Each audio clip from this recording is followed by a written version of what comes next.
തിരുവനന്തപുരത്ത് നിങ്ങളുടെ കയ്യിൽ ആക്രി സാധനങ്ങളുണ്ടെങ്കിൽ www.scrapset.com എന്ന വെബ്സൈറ്റിൽ ഉടനെ തന്നെ ബുക്ക് ചെയ്യുക. ഹലോ ഫ്രണ്ട്സ്, ഇന്നത്തെ വീഡിയോ ഹെൽത്തിനൊരു വിലയും കൊടുക്കാത്ത ഇന്നത്തെ ഈ ഫേക്ക് ബോഡി ബിൽഡിങ്ങിൻ്റെ മറ്റൊരു ഇരയെക്കുറിച്ചാണ് എനിക്ക് പറയാനുള്ളത്. അയാളുടെ പേര് ഗബ്രിയേൽ ഗാൻലി എന്നാണ്. ഒരു ബ്രസീലുകാരനാണ്. വലിയ പ്രായമൊന്നുമില്ല, 22 വയസ്സ് എന്തേ ഉള്ളൂ, 22 23 അതിൻ്റെ നടുക്ക് വരും വയസ്സ്. അപ്പോൾ ചെറിയൊരു പയ്യനാണ്.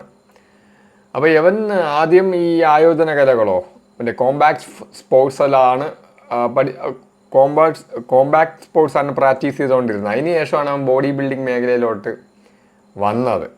ബ്രസീലിലെ പല ബോഡി ബിൽഡിംഗ് കോമ്പറ്റീഷനിലൊക്കെ അവൻ ചാമ്പ്യനായിരുന്നു. അതുമാത്രമല്ല, അവന് മിസ്റ്റർ ഒളിമ്പിയയിൽ എന്തോ ഇറങ്ങണമെന്ന് ആഗ്രഹം ഉണ്ടായിരുന്നു. 22 വയസ്സല്ലേ ആയുള്ളൂ. അപ്പോൾ ഇവൻ ഭയങ്കര ഒരു താരമായിരുന്നു സോഷ്യൽ മീഡിയയിൽ. ആ താരമാവാൻ കാരണം ഇവൻ നാച്ചുറൽ എന്നാണ് അവകാശപ്പെട്ടുകൊണ്ടിരുന്നത്. അത് വിശ്വസിക്കാൻ കുറേ മൊണ്ണകൾ, അതായത് ഈ ഡാനിയൽ ഗാൻലി എന്ന് പറയുന്ന ഈ ഒരുത്തൻ ഫേക്കായിട്ട് ചെയ്തിട്ട് ആദ്യം അവൻ പ്രചരിപ്പിച്ച് അവൻ നാച്ചുറൽ ആണെന്നാണ്. ഞാൻ അവൻ്റെ പ്രൊഫൈൽ കാണിച്ചില്ല, ഇൻസ്റ്റഗ്രാം പ്രൊഫൈൽ. 23 ലക്ഷം പേരാണ് ഫോളോ ചെയ്യുന്നത്, 2 മില്യൺ ഫോളോവേഴ്സ് ഉണ്ട്.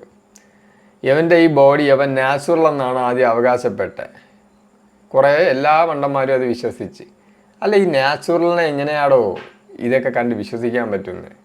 ഇതവൻ്റെ ബോഡി ഞാൻ വേറെയൊക്കെ കാണിച്ചു തരാം. ഇതവൻ്റെ ഗേൾ ഫ്രണ്ട് ആണെന്ന് തോന്നുന്നു. കണ്ടില്ലേ, ഈ ചീർത്തിരിക്കുന്നവനാണ് നാച്ചുറൽ എന്ന്.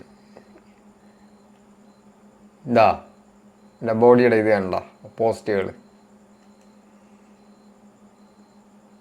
Natural body. ഇതായി നോക്കിയാണ് എവൻ്റെ ഈ ബോഡിയും ജൂജിൻ സാൻഡയുടെ ബോഡിയും വെച്ചൊന്ന് കമ്പയർ ചെയ്തതാണ്. അല്ലെങ്കിൽ എവൻ്റെ ബോഡിയും സ്റ്റീവ് റീവ്സിൻ്റെ ബോഡിയായിട്ട് കമ്പയർ ചെയ്തതാണ്. അപ്പോഴാണ് നമുക്ക് മുക്കുപണ്ടോ സ്വർണ്ണോ എന്ന് അറിയാൻ പറ്റുന്നത്. അതായത് ആൾക്കാർ ഈ മുക്കുപണ്ടം ഇട്ടുകൊണ്ട് വരുമ്പോൾ പെട്ടെന്ന് ഞെട്ടിപ്പോവും. അതായത് മുക്കുപണ്ടം വലിയ വിലയില്ലല്ലോ, വിലയില്ലാത്തതുകൊണ്ട് ചീപ്പറാണ്. അപ്പോൾ ഈ ശരീരം മൊത്തം മുക്കുപണ്ട ആഭരണം ഇടും. പെട്ടെന്ന് കാണുമ്പോൾ അയ്യോ കണ്ടില്ലേ ഭയങ്കര ആഭരണങ്ങൾ, സ്വർണം തന്നെന്ന് നമ്മൾ ഉരച്ച് നോക്കുമ്പോഴാണ് അറിയുന്നത്, അല്ലെങ്കിൽ സൂക്ഷ്മമായിട്ട് നോക്കുമ്പോഴാണ് അറിയുന്നത്, ഒന്ന് തൊട്ട് നോക്കുമ്പോഴാണ് അറിയുന്നത് അയ്യേ ഇത് സ്വർണ്ണമല്ലല്ലോ മുക്കുപണ്ടോ ആണല്ലോ എന്ന്. പക്ഷെ ഒരു യഥാർത്ഥ വിലപിടിപ്പുള്ള സ്വർണം ഉള്ള ഒരാൾ ഇട്ടുകൊണ്ട് വരികയാണ്. അയാളൊരു സാധാരണ ഒരു ഒറിജിനൽ സ്വർണത്തിൻ്റെ ഒരു ചെയിൻ ഇട്ടുകൊണ്ട് വരികയാണ്. മറ്റോ മുക്കുപണ്ടം വെച്ചിട്ട് കയ്യിലും കാലിലും ഒക്കെ മൊത്തം സ്വർണത്തിൽ കുളിച്ചിരിക്കുകയാണ്. അപ്പോൾ അതുപോലെയാണ് ഇത് മനസ്സിലാക്കേണ്ടത്. പക്ഷേ യഥാർത്ഥ സ്വർണ്ണം ഇട്ടുകൊണ്ട് വരുന്നവന് ഒരു സിമ്പിളായിട്ടുള്ള ഒരു മാല മാത്രമേ കാണുള്ളൂ. പക്ഷെ അവനാണ് വില.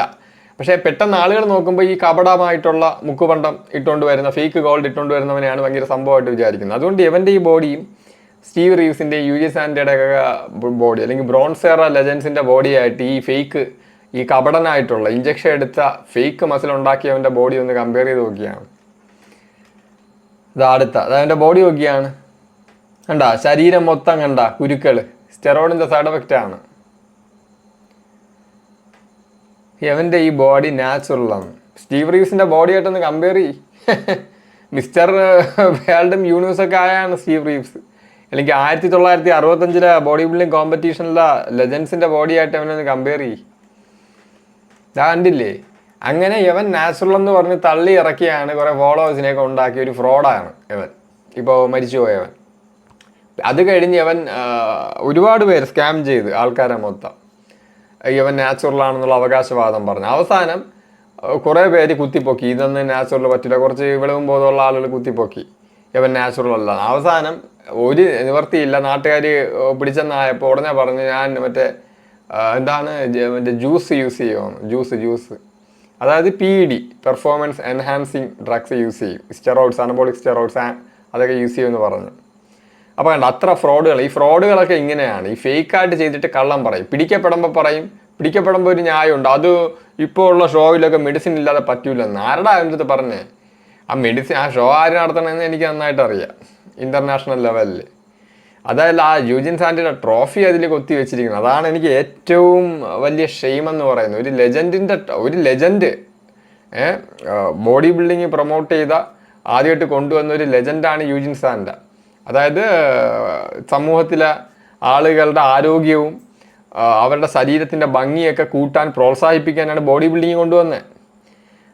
അത് ഹെൽത്തിന് ഒരു വിലയും കൊടുക്കാത്ത ഇഞ്ചക്ഷൻ എടുത്ത് ചികിർത്തിരിക്കുന്നവന് യൂജിൻ സാൻഡിയുടെ ട്രോഫി വെച്ച് ആ ഒളിമ്പിയയിൽ കൊടുക്കുകയാണ്. അവരൊക്കെ നാണം വേണം. യൂജിൻ സാൻഡിനെ ഇത്രത്തോളം അപമാനിക്കാൻ പറ്റിയ വേറൊരു കാര്യം ലോകത്ത് വേറെ ഇല്ല. കണ്ടില്ലേ ഇരിക്കുന്ന ചീർത്തിരിക്കുന്ന ആ സ്റ്റീവ് റീവ്സിൻ്റെ ഒക്കെ ബോഡി വെച്ച് കമ്പയർ ചെയ്ത് നാണിച്ചു പോവും നമ്മൾ. അല്ല, ഈ യവനൊക്കെ ഈ നാച്ചുറൽ എന്ന് പറഞ്ഞപ്പോൾ അത് വിശ്വസിച്ച മണ്ടന്മാരെ കുറിച്ചൊക്കെയാണ് ഞാൻ ആലോചിച്ചുകൊണ്ടിരിക്കുന്നത്. അപ്പോൾ ഇനി യവൻ എങ്ങനെയാണ് മരിച്ചതെന്ന് നോക്കാം. അതായത് യവൻ്റെ വീട്ടുകാരൊക്കെ ഒരു ദിവസം ഇവനെ കോൺടാക്ട് ചെയ്യാൻ ശ്രമിച്ചു. വീട്ടുകാരും റിലേറ്റീവ്സൊക്കെ കോൺടാക്ട് ചെയ്യാൻ ശ്രമിച്ചപ്പോൾ വിളിച്ചിട്ട് കിട്ടുന്നില്ല. അങ്ങനെ അവൻ്റെ ഒരു കൂട്ടുകാരൻ്റെ വീട്ടിൽ എന്തോ അന്വേഷിച്ച് പോയപ്പോൾ അവിടെ എന്തോ ഈ മരിച്ച് കിടക്കുന്നതാണ് കണ്ടത്. ആദ്യം വിചാരിച്ച് ഈ കൂട്ടുകാരനുമായിട്ട് വല്ല പ്രശ്നമോ വല്ല അടിപിടിയോ അങ്ങനെ വല്ല ഉണ്ടായാണ് മരിച്ചതെന്നാണ് ആദ്യം വിചാരിച്ചത്. പിന്നെ അത് പോസ്റ്റ്മോർട്ടവും അങ്ങനെയുള്ള ഈ പോസ്റ്റ്മോർട്ടം റിപ്പോർട്ട് വരാനുണ്ട്. ഈ ശരീരമൊക്കെ പരിശോധിക്കുമ്പോൾ നമുക്കറിയാൻ പറ്റില്ല കൈ ആംഗിൾ നടന്നോ ഫൈറ്റ് നടന്നോ എവിടെയെങ്കിലും ഇടി കിട്ടിയോ അങ്ങനെയുള്ള പാടുകളൊന്നും തന്നെ ഇല്ലായിരുന്നു. അപ്പോൾ ഇപ്പോൾ ഉള്ള കാര്യങ്ങളൊക്കെ പറയുന്നത് ഇവൻ ഇൻസുലിൻ ഭയങ്കര ഹൈ ആയിട്ട് എടുക്കുമെന്നാണ് അവൻ്റെ കൂടെ ഉണ്ടായിരുന്ന ചിലരൊക്കെ പറയുന്നത്. ഈ ബോഡി ബിൽഡേഴ്സ് ഇൻസുലിൻ എടുക്കും. അപ്പോൾ ഇൻസുലിൻ എടുക്കുമ്പോൾ അറിയാമല്ലോ, ഈ രക്തത്തിലുള്ള ഗ്ലൂക്കോസ് മൊത്തം, അതായത് നമ്മളിപ്പോൾ എന്തെങ്കിലും കാർബോഹൈഡ്രേറ്റ് കഴിക്കുമ്പോൾ അത് രക്തത്തിലെ ഗ്ലൂക്കോസായിട്ട് മാറും. ആ രക്തത്തിലെ ഗ്ലൂക്കോസിനെ കോശങ്ങളിൽ എത്തിക്കാൻ വേണ്ടിയാണ് ഈ പാൻക്രിയാസ് ഇൻസുലിൻ ഉൽപ്പാദിപ്പിച്ച് രക്തത്തിലെ ഗ്ലൂക്കോസ് സെല്ലുകളിലോട്ട് എത്തിക്കും. അപ്പോൾ പുറത്തുനിന്ന് ഇപ്പോൾ ഡയബറ്റിക് പേഷ്യൻസ് ഒക്കെ ഉണ്ടല്ലോ, സാധാരണ ഡയബറ്റിക് പേഷ്യൻസിനൊക്കെ എടുക്കാവൂ ഇൻസുലിൻ, അല്ലാത്തവർ സാധാരണക്കാരനെ എടുത്തുകൂടും. അത് അപകടമാണെന്ന് എല്ലാവർക്കും അറിയാമല്ലോ. അപ്പോൾ ഇവനൊക്കെ ഫേക്ക് മസിൽ ഉണ്ടാക്കാൻ സ്റ്റെറോയിഡ് മാത്രമല്ല പറ്റുന്ന എല്ലാ കൃത്രിമമായിട്ടുള്ള കാര്യവും ചെയ്യുമെന്ന് അറിയണം. അതിൻ്റെ വിലയാണിപ്പോൾ അനുഭവിച്ചത്. അപ്പോൾ 22 വയസ്സായൊരു പയ്യൻ. അപ്പോൾ ഇവൻ ആ ഇൻസുലിൻ സ്ഥിരമായിട്ട് യൂസ് ചെയ്യും ഈ ബോഡി ബിൽഡിങ്ങും അതിൻ്റെ റിക്കവറിക്കും അതിനൊക്കെ വേണ്ടി. അപ്പോൾ ഗ്ലൈക്കജനൊക്കെ സ്റ്റോറൊക്കെ നിലനിർത്തുക, അങ്ങനെയുള്ള കുറേ ഉദ്ദേശങ്ങളുണ്ട്. കുറേ ബെനിഫിറ്റ് കിട്ടും ഇങ്ങനെ ചെയ്ത് കഴിഞ്ഞാൽ, ഫേക്കായിട്ടുള്ള ബെനിഫിറ്റ് കിട്ടും. അപ്പോൾ ഇവൻ്റെ മരണകാരണം ഈ ഹൈപ്പോഗ്ലൈസീമിയ എന്നാണ് പറയുന്നത്. അതായത് ഈ ഇൻസുലിൻ ഫേക്ക് മസിൽ ഉണ്ടാക്കാൻ ഡയബറ്റിക് പേഷ്യൻസ് എടുക്കും പോലെ ഇൻസുലിൻ അനാവശ്യമായിട്ട് എടുത്ത് എന്ത് പറ്റി, രക്തത്തിലെ ഗ്ലൂക്കോസ് മൊത്തം കുറഞ്ഞ് അതായത് ഈ നമ്മുടെ ശരീരത്തിലെല്ലാം മധ്യമാർഗത്തിൽ നിൽക്കണം, എല്ലാ ആവശ്യത്തിന് വേണം, മനസ്സിലായത്. അപ്പോൾ ഇവൻ അൺനാച്ചുറലായിട്ട് ഈ സ്റ്റെറോയിഡ് കുത്തും പോലെ ഇൻസുലിൻ കുത്തി അവൻ്റെ രക്തത്തിലെ ഗ്ലൂക്കോസിൻ്റെ അളവ് മൊത്തം കുറഞ്ഞ് മധ്യമാർഗത്തിന് താഴെ വന്ന്. അപ്പോൾ രക്തത്തിലെ ഗ്ലൂക്കോസ് മൊത്തം കുറഞ്ഞു കഴിഞ്ഞാൽ ആള് ക്ലോസ് ആണ്. അങ്ങനെയാണ് അവൻ ക്ലോസ് ആയെന്ന് പറയുന്നുണ്ട്. പിന്നെ വേറെ ചിലവർ പറയുന്നു സ്റ്റെറോയിഡ് കാരണം തന്നെയാണ് പണി കിട്ടിയെന്നും പറയുന്നുണ്ട്. അപ്പോൾ ഈ ഇൻസുലിൻ്റെ കാര്യവും പറയുന്നുണ്ട്, സ്റ്റെറോയിഡിൻ്റെ കാര്യവും പറയുന്നുണ്ട്. എന്തായാലും ഫേക്ക് മസിൽ ഉണ്ടാക്കാൻ എന്തോ ചെയ്താണ് മരണപ്പെട്ടിരിക്കുന്നത്. അതായത് യവന്മാരുടെ ഒരു സ്ഥിരം കോഡ്സ് ഉണ്ടല്ലോ, എന്താണ് 100 വർഷം ആടിനെ പോലെ ജീവിക്കുന്നതിനേക്കാൾ ഒരു ദിവസമെങ്കിലും രാജാവിനെ പോലെ ജീവിക്കണമെന്ന്. ഇപ്പോൾ ഇത് ഫേക്ക് രാജാവിനെ പോലെ ജീവിച്ചല്ലേ 22 വയസ്സ് വരെ.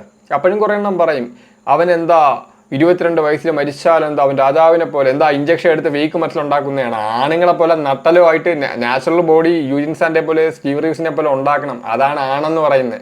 ഇഞ്ചക്ഷനും എടുത്ത് കുണക്കുന്ന വേറെ പേര് വിളിപ്പിക്കരുത്, അങ്ങനെയുള്ളവരെ വേറെ പേരാണ് വിളിക്കേണ്ടത്, ആണെന്നല്ല, ഒന്നും പറയുന്നില്ല. അപ്പോൾ ഇതാണ് എനിക്ക് പറയാനുള്ളത്. അപ്പോൾ മറ്റൊരു ഇരയും കൂടെ ഈ ഫേക്ക് ബോഡി ബിൽഡിങ്ങിൻ്റെ. അപ്പോൾ ഓക്കെ ഫ്രണ്ട്സ്, സീ യു. തിരുവനന്തപുരത്ത് നിങ്ങളുടെ കയ്യിൽ ആക്രി സാധനങ്ങൾ ഉണ്ടെങ്കിൽ www.scrapset.com എന്ന വെബ്സൈറ്റിൽ ഉടനെ തന്നെ ബുക്ക് ചെയ്യുക.